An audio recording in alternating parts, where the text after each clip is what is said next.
देवी public school रे ज्ञान विज्ञान और सामाजिक विज्ञान मेला बालियंदा ब्लॉक पंचायत रोड स्थित मंजर देवी पब्लिक स्कूल रे आज ज्ञान विज्ञान और सामाजिक विज्ञान मेला अनुष्ठित हो जाइछि। पूर्वाह्न अधिवेशन रे एने सम्मेलन कक्ष रे आयोजित सभा रे विद्यालय परिचालना कमिटी उपाध्यक्षा ज्योत्सना दास मुख्य अतिथि, विद्यालय प्रतिष्ठाता तथा सचिव शरद चंद्र विश्वाल, अध्यक्षा बलवीर कौर और मुख्य कोषाध्यक्षा श्रद्धांजलि षडंगी प्रमुख सम्मानित अतिथि भाव जोगदे प्रदीप प्रज्वलन करथिले।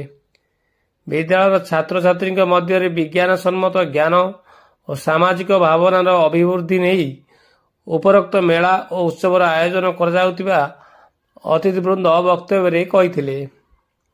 यह अतिथि माने विभिन्न प्रकल्प बुली देखिबा सह भविष्यत रे छात्र छात्री को जड़े जड़े वैज्ञानिक हेबा नहीं उत्साहित करथिले। एही परिप्रेक्षी मेला रे मोट 90टी प्रकल्प स्थान पाइथिला। प्रकल्प मध्य परिवेश सुरक्षा, प्रदूषण निराकरण, सबुजिमा परिवेश, सौरशक्ति, जल संचय, मृत्तिका संरक्षण सचेतनता प्रकल्प श्रेष्ठ विवेचित होइथिला। एने कृति छात्र छात्री मानकु अतिथिवृंद पुरस्कृत करथिले।